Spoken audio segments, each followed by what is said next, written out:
제2장. 사흘째 되던 날 갈릴리 가나에 혼례가 있어 예수의 어머니도 거기 계시고 예수와 그 제자들도 혼례 청함을 받았더니 포도주가 떨어진지라. 예수의 어머니가 예수에게 이르되 저들에게 포도주가 없다. 여자여, 나와 무슨 상관이 있나이까?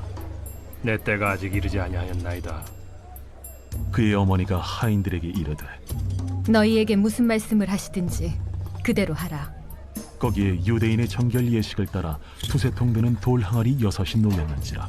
예수께서 그들에게 이르시되 항아리에 물을 채우라. 하신즉 아귀까지 채우니 이제는 떠서 연회장에게 갖다 주라.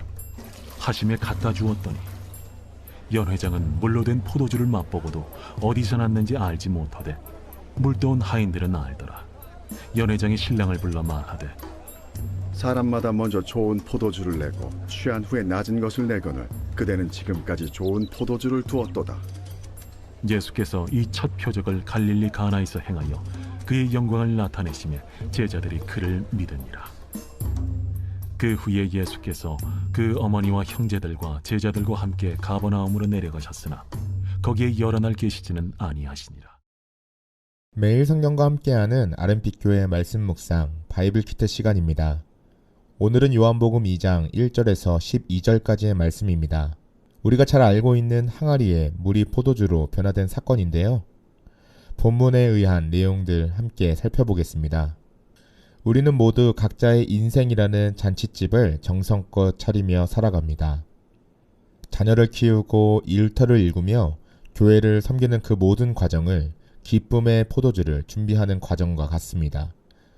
그러나 우리에게 문득 찾아오는 서늘한 진실이 하나 있습니다. 그것은 바로 우리가 그동안 준비한 포도주가 언젠가는 떨어지고 바닥을 드러낼 수 있다는 사실입니다.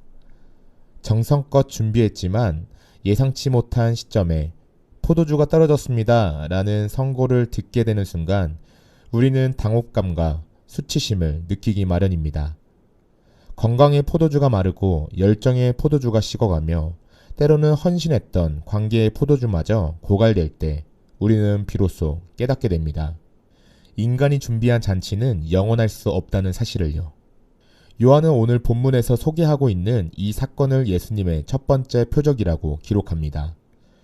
표적은 그 사건 자체가 목적이 아니라 그 사건이 가리키는 분이 누구인지를 보여주는 이정표입니다.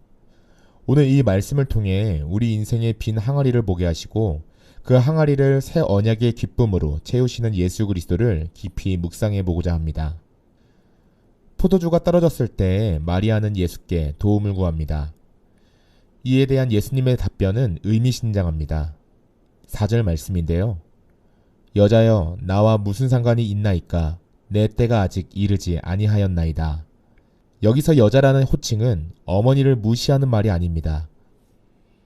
여자여를 헬라어로 번역하면 귀나이로 표현할 수 있는데 당시 헬라어권에서 귀나이는 여성을 부를 수 있는 가장 정중하고 예의 바른 호칭이었습니다. 당시 최고의 존칭인 귀나이를 사용함으로써 예수님은 이제 마리아의 아들이라는 육신의 계보를 넘어 인류를 구원할 인자로서의 공적 생애를 시작할 것임을 선포하신 것이었습니다. 그렇다면 예수님이 마리아를 도와주는 것은 어머니의 아들로서 당신의 부탁을 들어주는 것이 아니라 하나님 아버지의 계획과 때에 따라 움직이는 구원자로서 표적들을 행한 것입니다. 그 이후 6절에서 굳이 그곳에 놓인 6개의 돌 항아리를 언급합니다. 유대인의 정결 예식을 위해 비치된 이 항아리들은 당시 유대교의 상징이었습니다. 겉으로 보기에 돌 항아리는 견고하고 정결해 보입니다. 그러나 이 항아리들은 손과 발에 먼지는 씻어줄 수 있을지언정 잔치의 핵심인 기쁨을 주지는 못했습니다.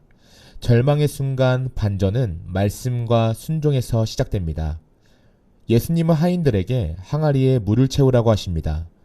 이미 잔치는 끝난 분위기이고 정결 예식을 위한 항아리에 물을 채우는 것은 포도주 고갈 문제를 해결하는 것과 무관해 보입니다. 그러나 하인들은 그 물을 아귀까지 채웠습니다. 17세기 영국의 시인 리처드 크래쇼는 이 기적의 찰나를 이렇게 묘사합니다. 부끄러운 물이 자신의 창조주를 뵙고 얼굴이 붉어졌도다. 투명하고 맑은 물이 붉은색 포도주로 변하는 과정을 마치 사람이 부끄러워하거나 설레서 얼굴이 빨갛게 달아오르는 모습, 홍조의 모습에 비유한 것입니다. 물이 예수님을 만나자마자 수줍게 얼굴을 붉혔더니 어느새 붉은 포도주가 되어 있었다는 아주 재치 있는 표현입니다. 물이 포도주로 바뀐 사건은 단순히 액체의 성분이 바뀐 화학적 변화가 아니라 만물의 주인이신 말씀이 피조물에게 명령할 때 일어나는 존재론적 복종이었습니다. 주님의 통치 아래에 놓일 때에 우리는 세상이 감당할 수 없는 생명의 맛을 지닌 포도주로 변화됩니다. 기적의 비밀은 잔치의 상석에 앉은 자들이 아니라 주님의 명령에 발을 움직인 하인들에게 계시되었습니다. 우리가 주님의 살아계심을 가장 강력하게 경험할 때는 언제일까요? 내 이름과 노력이 드러날 때가 아니라 아무도 알아주지 않는 곳에서 주님의 말씀에 순종하며 물 항아리를 나를 때입니다. 그때 하나님의 살아계심을 우리는 각자의 인생의 스토리 속에서 발견하고 경탄하며 주님을 찬양합니다. 신앙생활이란 주님의 비밀을 공유하는 하인이 되는 과정인 듯 합니다.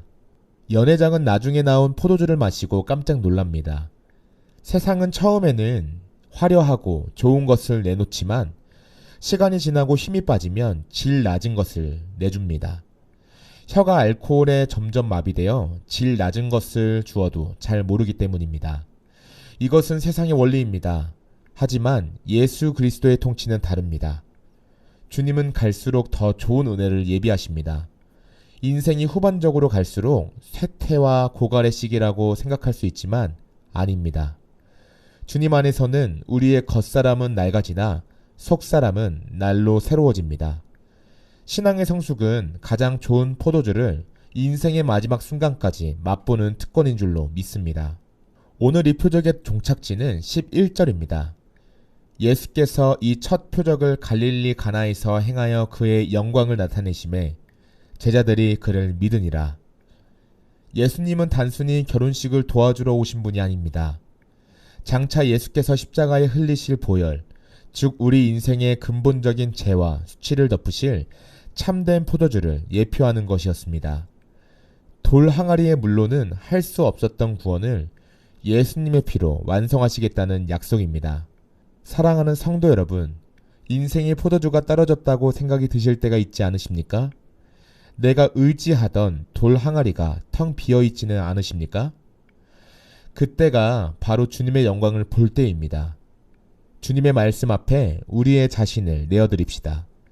주님은 우리 수치를 영광으로, 우리의 탄식을 찬송으로 바꾸시는 새 언약의 주인이십니다. 말씀의 항아리에 순종의 물을 아기까지 채우시기를 소망합니다. 우리는 자꾸 내 힘으로 인생의 포도주를 다시 만들어내려 애씁니다. 그러나 내 무능을 인정하고 말씀에 전적으로 의탁할 때 기적은 일어날 것입니다.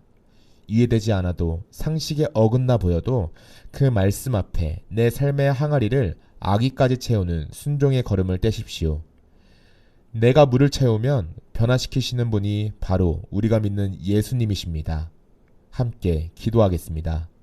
하나님 아버지, 우리 인생의 포도주가 떨어졌을 때 예수님을 더욱 의지하며 말씀 앞에 순종으로 항아리를 내어놓게 하여 주시옵소서. 아기까지 채운 물을 기쁨의 포도주로 바꾸시는 주님을 신뢰하며 우리의 수치를 영광으로 바꾸시는 예수 그리스도를 더욱 믿게 하옵소서. 예수 그리스도의 이름으로 기도드립니다.